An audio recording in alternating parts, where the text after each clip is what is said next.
What is up, everybody? Mr. Purtis here. Welcome to our Cram session number 1 for AP World History. This is units 1 and 2 combined because they are both in the same time period, which is circa 1200 to 1450. These are 5 things you need to know, and I'm only doing 5 things because this is not all-inclusive. This is a video. You should be watching this the night before or 2 nights or 3 nights before the AP exam. This is not a video for like 2 or 3 weeks out. You should be rewatching old videos of mine or someone else that you like out there who can kind of do a really good overview. This is not one of those 40-minute videos where I'm going to go through every single thing you need to know for Unit 1. Just go back and watch some old videos. This is like the night or two before, you want a couple things just to remember, make sure it's fresh in your mind. That's what I got here. This is what we're doing. I got a bunch of images here from Mr. Ben Freeman, who is a AP World Guru. He's got a website called freemanpedia.com. Check it out. That's where a lot of these images are coming from. So here's number 1. 5 things you need to know. Number 1. There's regional kingdoms around the world from circa 1200 to 1450.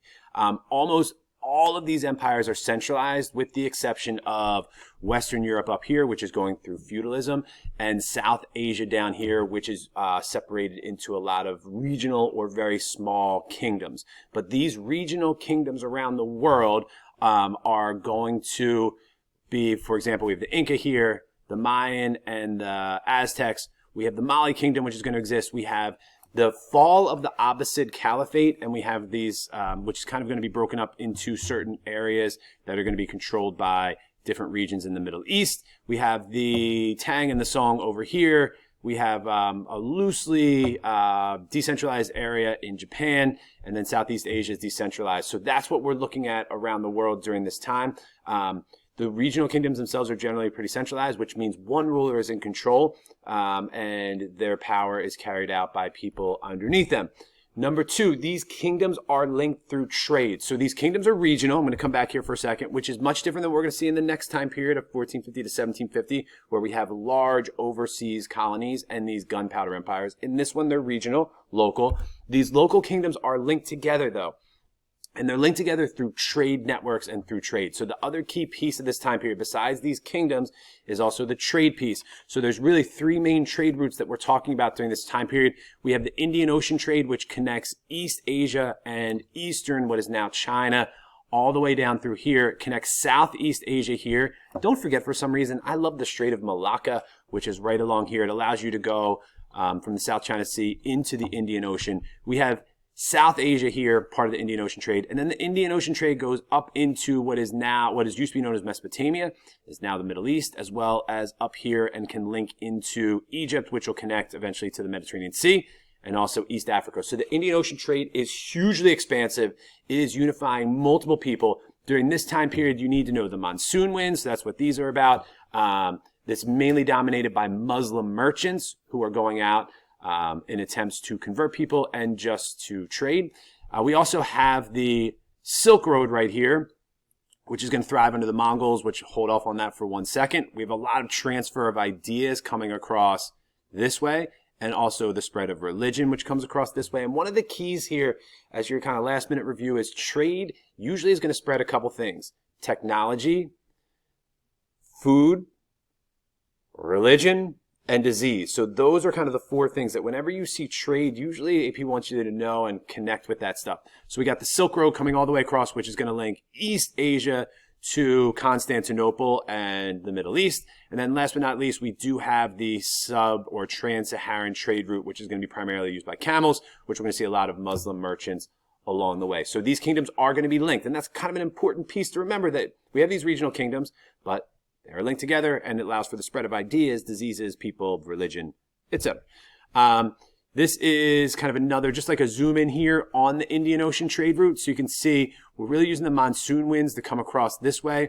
We have the Swahili states, which are going to be set up on the east coast of Africa, which is a blend of Arabic and Bantu. And again, I'm not going to go into too many details about this stuff.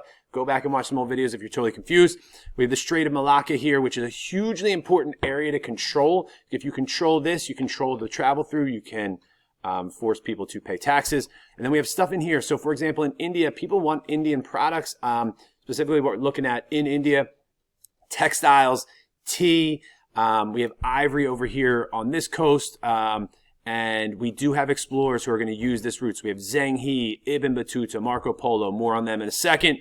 We also have the trans-Saharan trade route here, also known as the gold salt trade. So we have kind of gold in this region right here, salt up here. It's going to be spread to the north for products that you can get in North Africa, which come from the Mediterranean Sea. And camels are the primary source because camels can travel across long distances. Obviously, that's stupid for me to say because you know that already. Number 3 of things to need to know here is the Mongols. The Mongols are the largest land empire in history. They are going to shape kind of what becomes the modern world, and they are going to conquer China, which becomes known as the Yuan dynasty. They overthrow the Song dynasty. We're going to have this part here, which overthrows the Muslim Empire in the Middle East, and then we have Russia here. We also have this little piece in Central Asia. They are going to open China up for trade more so than they have been in the past. The Silk Road becomes the focus during Mongol rule because you can travel across the Silk Road with very little fear of being hurt or robbed because people know that if you rob them, you mess with the Mongols. And the Mongols are looking to promote trade to expand this empire. The Mongols treat different regions differently. For example, they put the civil servants, the scholars at the bottom in China. They ruled for a very little period of time in the Middle East. And then in Russia, they're going to be there for the longest period of time, and it's going to lead to serfdom. And also, the Mongols don't like the coldness of Russia, so they actually chill down here.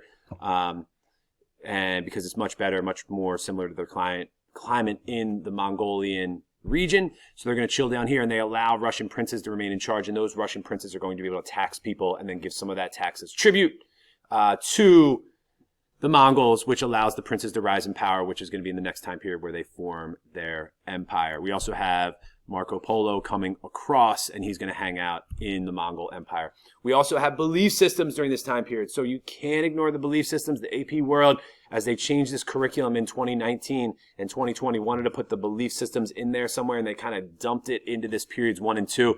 So I just want to point out, and hopefully you learn this, I'm not going to go through each of them, but Judaism, Christianity, and Islam we're going to see predominantly in the Mediterranean region, so Europe, North Africa, traveling along sub-Saharan Africa across the Silk Road, and the Middle East. There are primary places.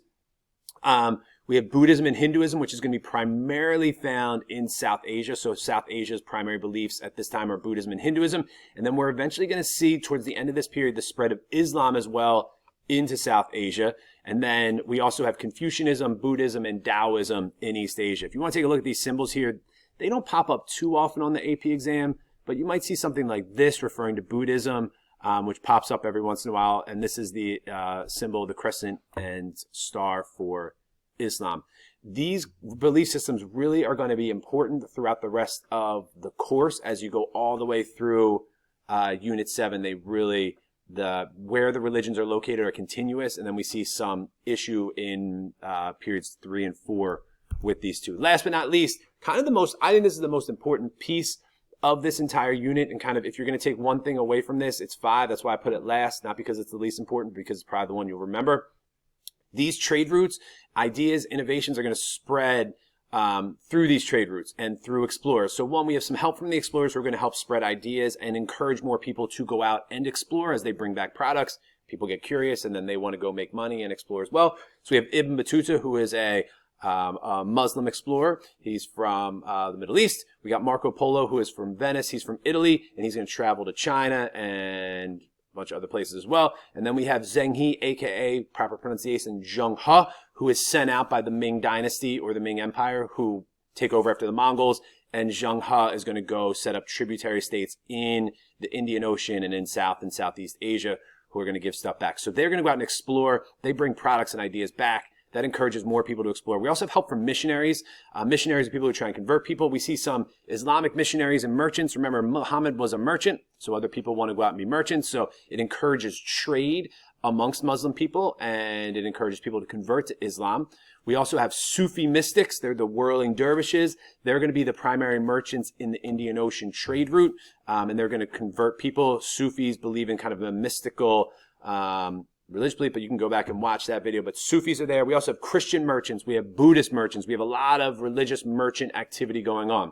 And a couple of examples of some things that are going to spread. So kind of 3 different things. One, this is a great SAQ type question, by the way. One is things that go to Europe from the Islamic and East Asia. So across the Silk Road into the Middle East, and then spread to Western Europe are going to be things like gunpowder, ship making, compass, astrolabe. These things are going to be huge in period 3. And this is the contextualization right here for periods 3 and 4 where the Europeans are going to explore. And the Europeans can explore because all these ideas came across the Silk Road during this time period of peace under the Pax Mongolia, and the Europeans get their hands on it. And when they get their hands on all this stuff, they're able to go out and explore, which they would not have been able to do in circa 1200. From East Asia, we see things like the champa rice. Champa rice can grow 2 times a year. It's much more nutritious, which leads to a population increase in East Asia. We also see steel production, which is a good metal to use. Iron production, which is a great metal to use as well if you have weapons, and that's going to come from East Asia and spread throughout East Asia. And then we also have stuff to the Islamic world, and then are going to advance. These are more scientific things: math, algebra, geometry, science, medical advances that the Islamic world, the Islamic Empire, is going to take from a bunch of regions. They're going to bring it to their capital in Baghdad. They're going to perfect a lot of these ideas from all over the world, and then from Baghdad, they're going to spread. That's me spreading throughout the world. So that is Cram session number 1. I went over 10 minutes. My bad. This is short and sweet. That's 5 things. I don't know. You got any questions? Comment, leave it, write it down, whatever.